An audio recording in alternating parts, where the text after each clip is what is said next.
حضرت داتا گنج بخش رحمۃ اللہ علیہ فرید الدین مسعود گنج شکر 12ویں صدی کے مسلمان مبلغ اور صوفی بزرگ تھے۔ ان کو قرون وسطیٰ کے سب سے ممتاز اور قابل احترام صوفیہ میں سے ایک کہا گیا ہے۔ ان کا مزار پاک پتن پاکستان میں واقع ہے۔ آپ کا تعلق سلسلہ چشتیہ سے ہے اور آپ اہل سنت حنفی بزرگ گزرے ہیں۔ فرید الدین گنج شکر کا اصل نام مسعود اور لقب فرید الدین تھا۔ آپ کی ولادت 1173 بمطابق 579 ہجری میں ہوئی اور وصال 1265 بمطابق 666 ہجری میں ہوا۔ آپ کا خاندانی نام فرید الدین مسعود ہے اور والدہ کا نام کلثوم خاتون اور والدہ محترم قاضی جلال الدین ہیں۔ بابا فرید 5 سال کی عمر میں یتیم ہو گئے تھے۔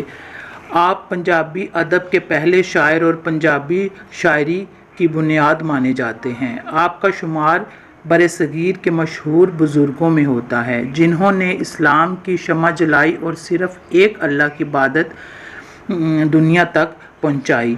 بابا فرید 1584-1173 میں ملتان کے ایک قصبے کوتوال میں پیدا ہوئے تھے۔ کہا جاتا ہے کہ ان کے آباء و اجداد کابل کے فاروق شاہ کی اولاد میں سے تھے۔ کہتے ہیں کہ بابا فرید کے والد شیخ شعیب سلطان محمود غزنوی کے بھانجے تھے جو شہاب الدین غوری کے زمانے میں ملتان کے قصبہ کوتوال میں آ کر آباد ہوئے۔ بعض روایات کے مطابق ان کے دادا ہجرت کر کے لاہور آئے اور اس کے بعد کچھ وقت قصور میں گزار کر کوتوال چلے گئے تھے۔ آپ کی والدہ ماجدہ کلثوم خاتون نے پہلی بار بابا فرید کو نماز پڑھنے کی تلقین کی تو کچھ اس طرح سے سمجھایا کہ جب چھوٹے بچے اللہ تعالیٰ کی نماز ادا کرتے ہیں تو اللہ تعالیٰ انہیں شکر کا انعام دیتا ہے، اور جب بڑے ہو جاتے ہیں تو دوسرے بڑے اور مزید انعام دیے جاتے ہیں۔ بابا فرید الدین جب نماز پڑھتے تو کلثوم خاتون چپکے سے ان کے مصلے کے نیچے شکر کی پڑیاں رکھ دیتی اور بابا فرید وہ شکر کی پڑیاں انعام میں پا کر بہت خوش ہوتے۔ یہ سلسلہ کافی عرصے تک چلتا رہا، یہاں تک کہ ایک مرتبہ ایسا ہوا کہ کلثوم خاتون شکر کی پڑیاں رکھنا بھول گئیں تو اگلے دن اضطراب سے پوچھا کہ اے فرید الدین مسعود، کیا کل آپ نے شکر کی پڑیاں مل گئی تھیں؟ تو بابا فرید نے ہاں میں جواب دیا تو کلثوم خاتون نے اللہ تعالیٰ کا شکر ادا کیا کہ ان کی لاج رہ گئی اور اس بات پر بھی خوش ہوئیں کہ اللہ تعالیٰ کی طرف سے انعام دیا گیا۔ تب انہوں نے بابا فرید سے کہا کہ اے فرید الدین مسعود، آپ تو واقعی گنج شکر ہیں۔ آپ کے گنج شکر کے ساتھ لقب ہونے میں چند اور اقوال بھی نقل کیے جاتے ہیں۔ ایک دفعہ آپ نے ماجدہ کا ارادہ کیا، شیخ نے بھوکا رہنے کو بتایا، آپ نے روزے شروع کر دیے۔ 3 دن بعد ایک شخص چند روٹیاں لے کر حاضر ہوا، آپ نے اس کو اشارہ غیبی سمجھ کر کھا لیا۔ کھانے کے بعد تھوڑی ہی دیر میں دل خراب ہوا اور سب کہہ کے راستے نکل گیا۔ آپ نے اپنے شیخ سے یہ قصہ بیان کیا، انہوں نے فرمایا کہ 3 دن کے بعد تو نے کھایا، پھر شرابی کا کھانا کھایا۔ حق و تعالیٰ کا شکر ہے کہ وہ کھانا پیٹ میں نہ رہا اور باہر نکل گیا۔ اب 3 دن اور بھوکے رہو اور جو غیب سے آئے اس کو کھاؤ۔ 3 دن گزرنے کے بعد کچھ نہ آیا، شدت بھوک میں کچھ کنکریاں اٹھا کر منہ میں ڈال لیں، وہ شکر بن گئیں۔ شیخ نے یہ سمجھ کر کہ کہیں دھوکہ نہ ہو ان کو تھوک دیا۔ دوسری بار پھر شدت بھوک سے مجبور ہو کر کنکریاں اٹھا کر منہ میں ڈالیں، وہ بھی شکر بن گئی۔ ایسے ہی 3 مرتبہ ہوا۔ صبح کو حضرت شیخ سے عرض کیا، حضرت نے فرمایا کہ بہتر کیا جو کھا لیا۔ اسی دن سے آپ کو گنج شکر کہا جاتا ہے۔ حضرت بابا فرید ملتان میں منہاج الدین کی مسجد میں زیر تعلیم تھے، جہاں ان کی ملاقات جناب بختیار کاکی اوشی سے ہوئی اور وہ ان کی عرادات میں چلے گئے۔ اپنے مرشد کے حکم پر بین الاقوامی اور سماجی تعلیم کے لیے قندھارا اور دوسرے شہروں میں تعلیم حاصل کرنے کے بعد دلی پہنچ گئے۔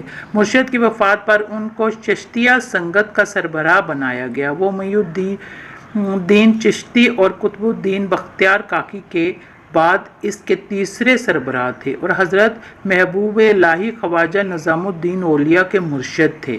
کہا جاتا ہے کہ ان کو دلی کی شان و شوکت ہرگز پسند نہ تھی، جس کی وجہ سے وہ پہلے ہانسی اور پھر اجودن یعنی کہ پاک پتن میں ڈیرہ نشین ہو گئے۔ لیکن کچھ روایات کے مطابق یہ بھی کہا جاتا ہے کہ اس کے گرد و نواح کی چشتیہ اشرافیہ ملتان کے ایک قصبی نوجوان کو سربراہ ماننے کو تیار نہ تھیں اور ان کے خلاف سازشیں ہو رہی تھیں، جس کی وجہ سے وہ پاک پتن تشریف لے آئے۔ شاید دونوں باتیں ہی درست ہوں، ان کے خلاف سازشیں بھی ہو رہی تھیں اور ان کو اپنے دیس کی زندگی بھی بہت پسند تھی۔ بابا فرید کہتے ہیں، فرید بریا دا بھلا کر غصہ من نہ ہنڈا، یہی روگ نہ لگے پلے سب کچھ پا۔ یعنی کہ فرید برے کا بھلا کر تاکہ تمہارا دل غصے کے تصرف میں نہ چلا جائے، غصے کی نظر نہ ہو جائے۔ اگر تم جسم کو روگ نہیں لگانا چاہتے ہو تو سب سے غصے والی چیزیں سمیٹ لو۔ پاک پتن اس زمانے میں تجارتی شاہراہ پر ایک اہم مقام تھا۔ دریائے ستلج کو یہیں سے پار کیا جاتا تھا۔ بہت سی دستاویزات سے پتہ چلتا ہے کہ بہت سے عالم دور دراز سے گرامر اور زبان دانی کے مسائل حل کرنے کے لیے بابا فرید کے پاس پاک پتن آتے تھے۔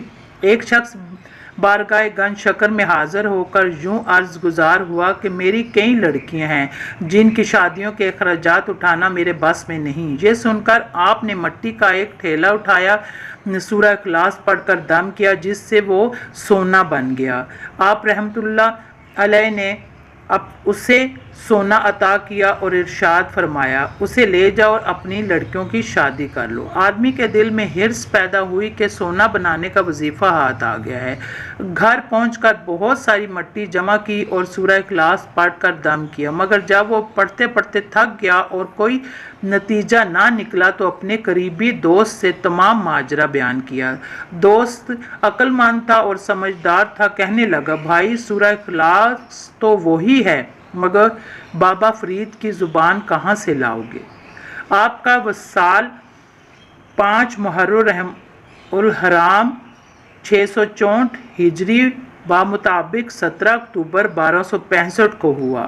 آپ رحمت اللہ علیہ کا مزار پنجاب پاکستان کے پاک پتن شریف میں ہے اور یہ زیارت گاہ خاص و عام کے لیے ہمیشہ کھلی رہتی ہے۔